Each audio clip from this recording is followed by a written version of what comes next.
ليه كلاوس فيلم انيميشن بسيط بس بيحسسك بحاجه كبيره. في سلسله بحاول اعملها كده عن الافلام والحاجات الانيميشن، كان في فيديو تاني برضو عن فيلم اب، والفيديو دوت هيبقى عن فيلم كلاوس، بيحكي عن مغامره شخص غني جدا بس اتحط في موقف هو مش حابه اصلا خالص، بس لازم يتاقلم عليه وعلى الوضع الموجود. بنبدا برساله بتعدي على كل انواع التفتيش والتختيم، وبياخدها الراجل الصغير لحد ما بيوصلها الواد دوت. ده جاسبر، ولد مدلل واناني جدا، ابن رئيس البريد، هو طالب في اكاديميه البريد الملكي، بس هو عيل فاشل حبتين كده، مش نافع في اي حاجه خالص. فبتجيله رساله من ابوه علشان يقابله. لما بيروح يقابل ابوه بيقول له انك بقالك 9 شهور في الاكاديميه اللي مدخلك فيها واسطه كمان، وفي الاخر فشل ورا فشل ومعرفتش تنجح في اي اختبار نهائي، فكفايه دلع بقى لحد كده. جاسبر مفكر ان هو لما يقعد يفشل كده يعني ابوه هيطلعه بقى من الحضانه اللي هو فيها ديت وخلاص بقى، ويرجع البيت بقى ويتدلع وياكل ويشرب الكلام دوت كله. لان هنا ابوه بيقول له تهانينا يا ولدي، انت بقيت ساعي بريد بنجاح. هو اصلا ما نجحش خالص، بس هو بينجح، هو رئيس البريد اصلا، ودلوقتي هتبدا في مشوارك كساعي بريد. فتعالى بقى نشوف انت كده هتروح فين. سميرنسبرج، الحمد لله سميرنسبرج، حلوه دي، مكان جميل. قدامك سنه واحده بس علشان تجمع 6000 رساله مختومه بايدك، ولو فشلت في توزيع الرسائل دي هحرمك من مراسي. خلاص ما عادش في شقق واكل فاخر، انت لازم تعرف الحاجه بتيجي ازاي. يا جاسبر بياخد العربيه بحماره ويبدا الرحله لحد ما بيوصل لصاحب المركب،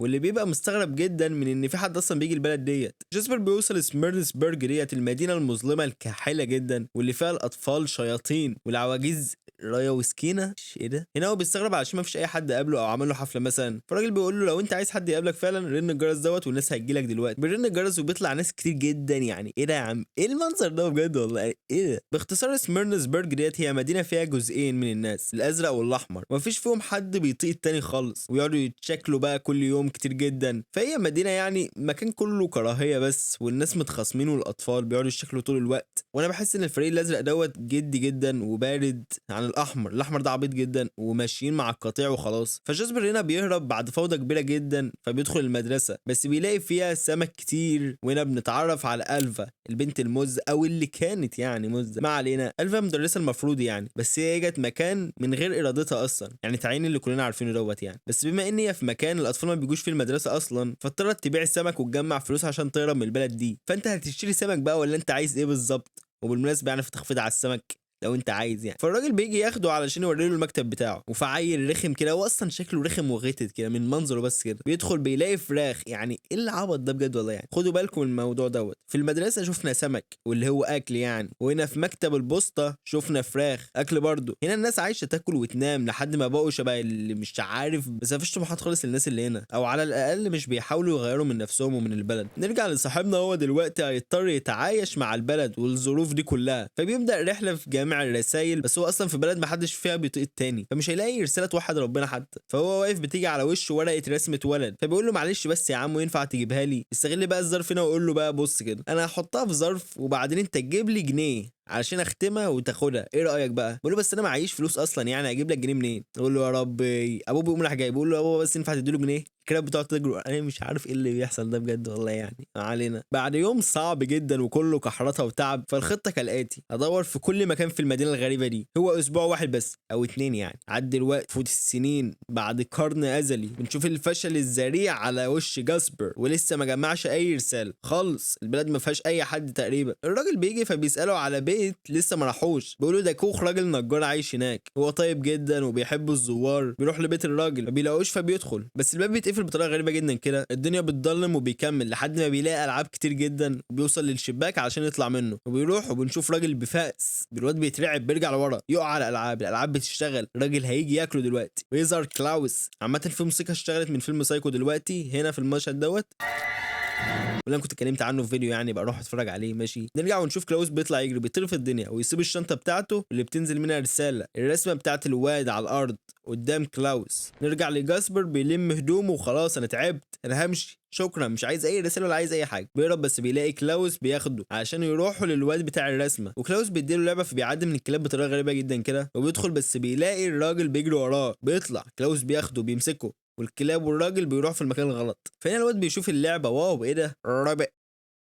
ياه الواد مبسوط، مع اني ما بحبش الاطفال خالص، ببقى عايز ارفصهم كده برجلي، مزعجين جدا. فالواد بيشوف الرسمه بتاعته، فبيقول له الاطفال التانيه بقى بتاعت البلد انهم لو بعتوا رساله لجاسبر هجيب لهم لعبه من كلاوس بابا نويل يعني، وكل واحد هيديك جنيه. فرصته بدات بقى، فبيقعد يروج لنفسه للناس التانيه، ولو عايزين لعبه ابعتوا رساله بس وهيجي لكم اللعب وكل حاجه. بقى بيمارس الرسايل. ضحك والله بجد، انا مش فاهم ايه العبط ده يعني بيتاجر في الرسايل. جاسبر بيقرر يروح لكلاوس بعد ما جمع رسائل الاطفال دي كلها عشان يخليه يجيب له الالعاب ويديها للاطفال ويعقد الصفقه. فبيديله الحبل بيحطه على دماغه. انا مش فاهم بجد ليه.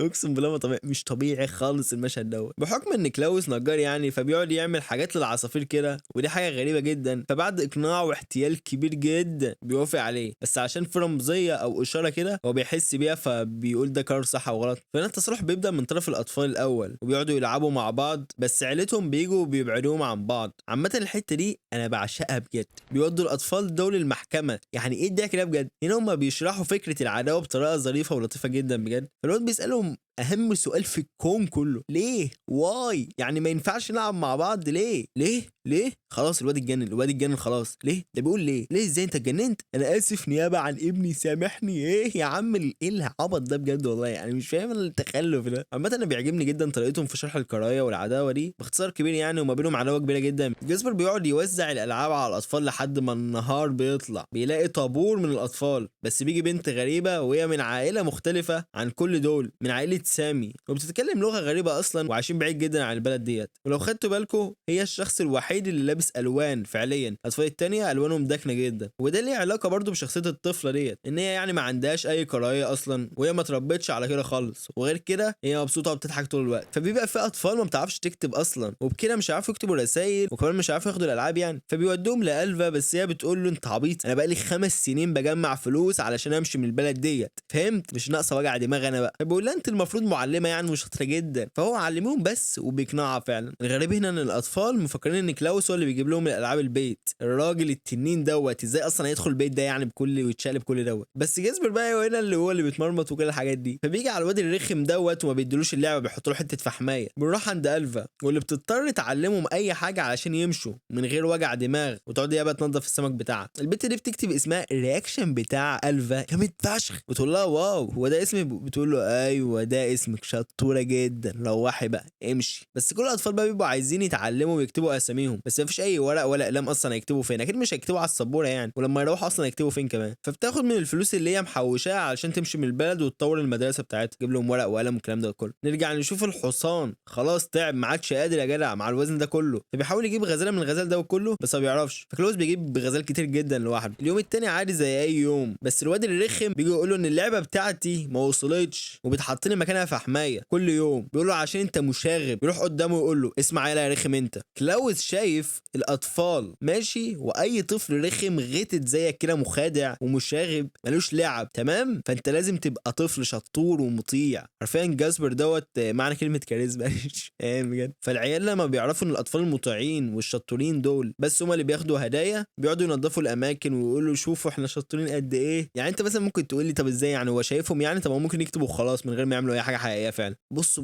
بلاش حنيكه، دول اطفال تمام، اي حد ممكن يضحك عليهم باي كلمه، بكلمه واحده بس بيخافوا. فبلاش حنيكه دلوقتي، الحنيكه مش دلوقتي. مع كل الحاجات اللي بيعملوها دي كلها بيغيروا جزء كبير من البلد، وناس وعائلات كتير بيبقوا كويسين مع بعض. بس كبار العائلات بقى والمش عاوزين دول كلهم ما بيعجبهمش الكلام دوت. مع الوقت جاسبر قرب من انهاء المهمه، والفا بتغير المدرسه عشان تبقى صالحه للتعليم، وبنشوف الجيران مع بعض في البيوت والناس مبسوطين. وكل اللي حصل لحد دلوقتي هو ان جزاء الاحسان هو الاحسان. كبار العائلات بيبقوا متضايقين من اللي عمله جاسبر، فبيعملوا كمين علشان يقضوا عليه، بس ما بيعرفوش برضه علشان ما بيبقوش متفقين مع بعض، فكل واحد بيعمل كمين بطريقته. بس جاسبر بيعرف يهرب بطريقه غريبه جدا كده، بيطير. ومع مرور الوقت مخزون الالعاب بدأ يخلص، وجاسبر لسه ما خلصش الرسائل بتاعته، فبيبقى متضايق. فبيرجع البيت حزين جدا وبيلاقي البنت هناك. البنت السامي ديت في كلاوس مش شخصيه عاديه تمام، دي رمز للبراءه كده والشخص الفطري، الشخص اللذيذ جدا اللي مختلف عن كل الاطفال دي كلها. طفل لسه العالم ما علموش الكراهيه، ووجودها بيقول لنا ان الخير كان موجود في الاول قبل ما الناس دي تتخانق وتنسى انهم شبه بعض. بنروح لتجمع المعاقين دول، بتدخل الملكه بتقول انا الملكه والرئيسه، ولا تدخلي في الموضوع بقى على طول كده. اقسم بالله العظيم انا كل ما اشوف الفيلم ده بموت ضحك. فبيبقوا متضايقين ان جاسبر جمع الاطفال والناس تاني تقعد تحب في بعض وكده، فبيعملوا خطه. اللي يضحك هنا ان هم عايزين يعملوا خطه سلام عشان يوقفوا السلام اللي جاسبر عمله، فبيتعاونوا لاول مره، بعدين بيرنوا الجرس بالغلط.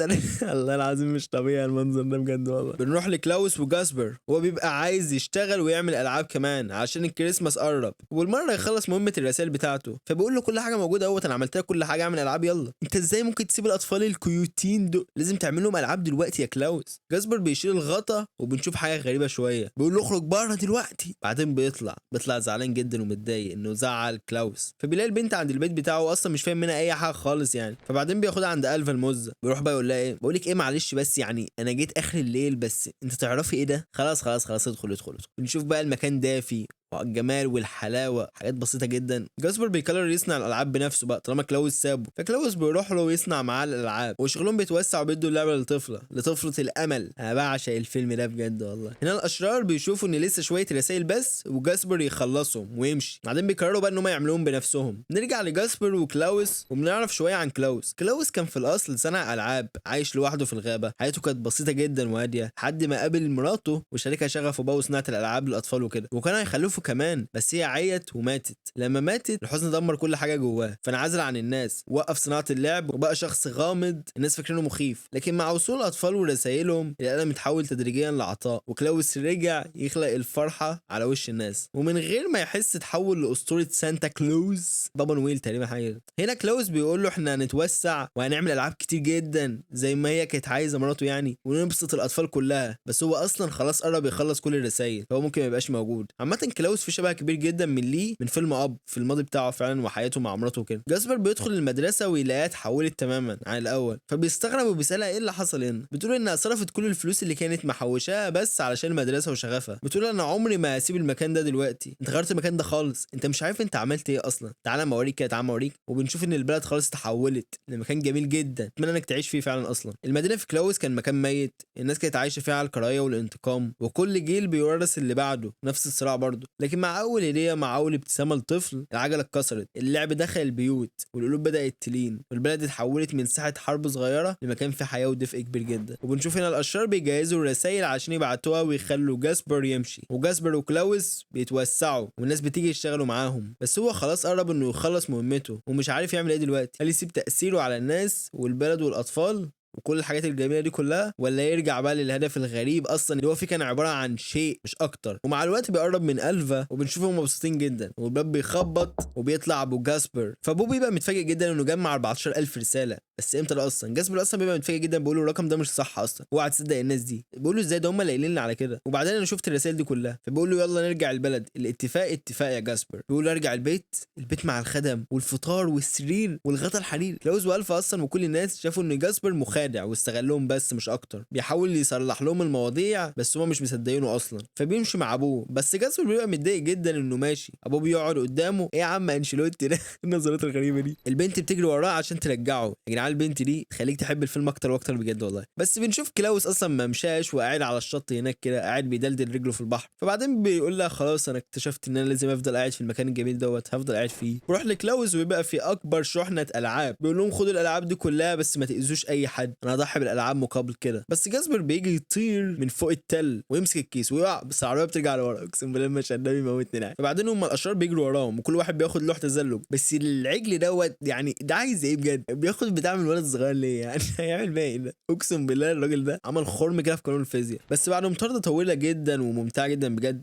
البنت الحمراء ديت بتقع، بس الواد الازرق بينقذها تعودانه ده. جاسبر ماسك في الالعاب مش عايز يسيبها، بس المشعوذه دي بتقطع الكيس وكل الالعاب بتقع. جاسبر هنا بيروح يقول لها ان جزاء الاحسان هو الاحسان. تقول له انت بتقول ايه يا ابني انت عبيط؟ قول لها بص وراك كده بس يا مشعوذه. بتبص وبتلاقي ايه ده، هي اللي شايلاه ولا ايه؟ بعدين بيكتشف ان الالعاب دي اصلا كلها خشب مش حقيقيه، وكلاوس اصلا كان عارف الحوار دوت كله، كان حاطط شويه خشب يعني، والالعاب الحقيقيه جت مع الفا. عرفوا ازاي بقى؟ عشان لو في حد محنيك يعني عايز يعرف، الاطفال هم في المدرسه عند الفا قعدوا يتكلموا ويقعدوا يلوكوا في الكلام، ده انا الست مش عايزه تعمل حاجات وحاجات وحاجات وكده. خلاص حلوين. وخلاص الفيلم بقى مع الوقت جاسبر بيتجوز الفا، وجاسبر بيقعد يروح للراجل العجوز كل يوم عشان يشرب معاه قهوه وكده. وفي مره واحده راح معاه قعد يخبط على الباب ما لقاهوش، الراجل العجوز فعلا كان مات. وفي الاخر جاسبر عنده اطفال، وبعدين بيروح يقعد قدام النار، وخلاص انتهت كده التحفه الفنيه. بصوا يا جدعان الفيلم ده ممتع وبسيط جدا جدا بجد. وهي اكتر حاجه بحبها في الفيلم فعلا هي ان اول حاجه النعمه اللي بتبقى معاك بجد بجد لازم تقدرها وتحس بقيمتها، وما تتكبرش على اي بني ادم في الدنيا دي كلها. واجمل واحلى رساله فعلا في الفيلم دوت هي ان لو حاجه انت شايفها شر ليك، بالعكس تماما، انت من غيرها اصلا حياتك ممكن ما تبقاش احسن من الاخر يعني. وعسى ان تكرهوا شيئا وهو خير لكم.